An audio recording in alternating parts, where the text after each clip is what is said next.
Dans la leçon précédente, nous avons présenté différents indicateurs d'inflation. Dans cette leçon, nous aborderons les indicateurs liés à l'emploi. Taux de chômage. Il s'agit probablement de l'indicateur du marché du travail le plus connu. Il mesure le nombre de chômeurs en pourcentage de la population active. Sachez que le taux ne mesure pas le chômage au fil du temps, mais qu'il s'agit plutôt d'une photographie de la situation actuelle, ou, si vous préférez, du mois auquel il se rapporte. Par conséquent, le taux augmente au lieu de s'accélérer. Et une telle augmentation pourrait être un signal négatif pour la monnaie à laquelle il se rapporte, car cela signifierait que le nombre de chômeurs a augmenté par rapport à la main-d'œuvre totale, ce qui pourrait avoir des effets négatifs sur les taux de croissance de l'économie. D'un autre côté, une baisse du taux pourrait apporter un certain soutien à l'économie concernée.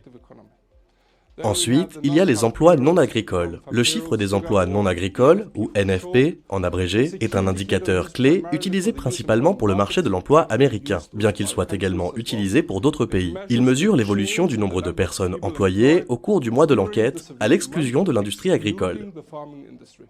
La principale raison de l'exclusion de l'industrie agricole repose sur la forte saisonnalité du secteur, par exemple la période des récoltes, et est donc exclue pour éviter la distorsion. L'indicateur mesure la capacité du marché du travail américain à créer des emplois, ce qui a également un effet sur les dépenses de consommation.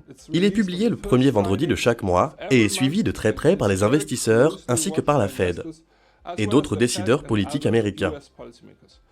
Si la lecture de l'indicateur dépasse les attentes du marché, nous pourrions assister à un renforcement du dollar américain et vice-versa. Veuillez noter que la variation de cet indicateur peut être très volatile et peut créer une distorsion plus importante du marché, car les effets d'entraînement peuvent également se faire sentir sur les marchés boursiers américains. De même, les chiffres de l'évolution de l'emploi publiés dans d'autres pays, tels que le Royaume-Uni et l'Australie, mesurent la variation du nombre de personnes employées dans d'autres économies, avec des effets similaires sur leurs devises respectives.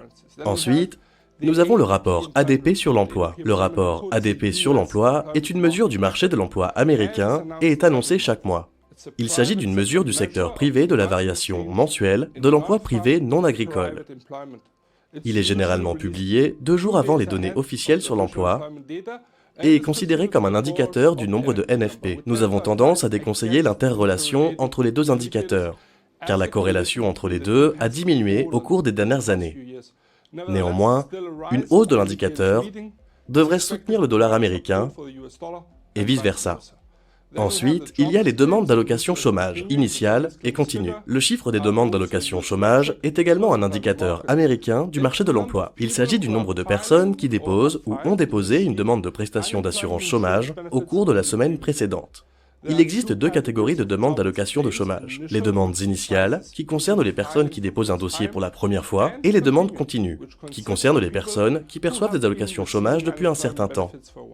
La publication se fait sur une base hebdomadaire et un chiffre plus élevé que prévu pourrait affaiblir le dollar américain et vice-versa. Dans la prochaine leçon, nous aborderons les indicateurs relatifs à la consommation et à la confiance des entreprises.